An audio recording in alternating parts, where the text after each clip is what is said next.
पति पत्नी की कंजूसी भारी पड़ी। हिंदी कहानी।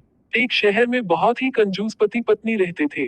कंजूस इतने कि हर रात खाने के वक्त किसी न किसी दोस्त या रिश्तेदार के घर पहुंच जाते। औपचारिकता दिखाते हुए पूछे जाने पर कि क्या वो दोनों भोजन करेंगे तो झट से उनके साथ खाने पर बैठ जाते। अपनी छुट्टियां मनाने कभी एक तो कभी दूसरे के घर डेरा डाल देते और खूब मस्ती करते। अपनी खातिरदारी करवाना और रोज नए नए पकवान की फरमाइश करना तो अपना हक समझते थे, लेकिन जब कोई उनके घर आने की बात करता तो कोई ना कोई वजह बता उन्हें टाल देते। एक दिन उनकी बुआ और उनका परिवार बिना बताए उनके घर पहुंच गया।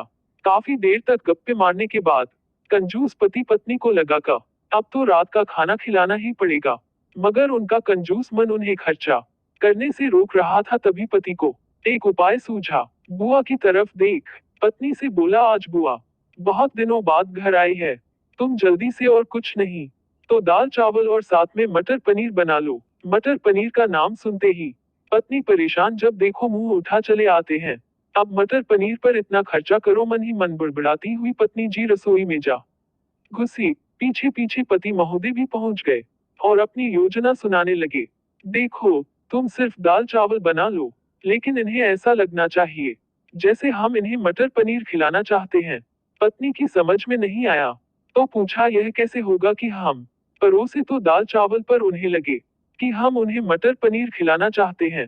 तो पति ने अपनी योजना बताई, ऐसा करना कि रसोई में जाकर दाल चावल बना लो, जब तैयार हो जाए तो मुझे आवाज लगाना कि खाना तैयार है। आप टेबल पर प्लेटें लगा लो। पत्नी ध्यान से सारी बातें सुनती रही और आगे की योजना सुनने को बेताब होने लगी।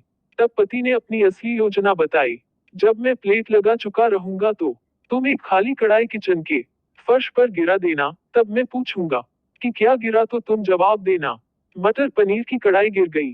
अब मटर पनीर बचा नहीं तो दाल चावल ही खाना पड़ेगा।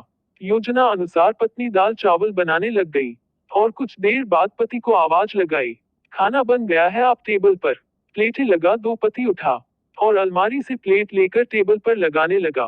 तभी धड़ाम से कुछ बर्तन गिरने की आवाज आई। पति ने पूछा, क्या गिरा दिया? तो पत्नी की तरफ से कोई जवाब ना मिलने पर रसोई में भागा गया। रसोई में दाल का पतीला जमीन पर गिरा पड़ा था। दोनों पति पत्नी को मानो सांप सूंघ गया हो। जब दाल ही गिर गई तो मटर पनीर का बहाना भी फेल हो गया। बड़े ही दुखी मन से उनको बाजार से दाल और मटर पनीर मंगाना पड़ा और बुआ और उनके परिवार को परोसना पड़ा। पति पत्नी की कंजूसी भारी पड़ी। तो दोस्तों, देखा आपने कैसे एक कंजूस को लेने के देने पड़ गए। चले थे पैसे बचाने और बाजार से खाना मंगाने पर दुगना पैसा खर्च हो गया। इससे हमें यह सीख मिलती है। जय हिंद, जय भारत।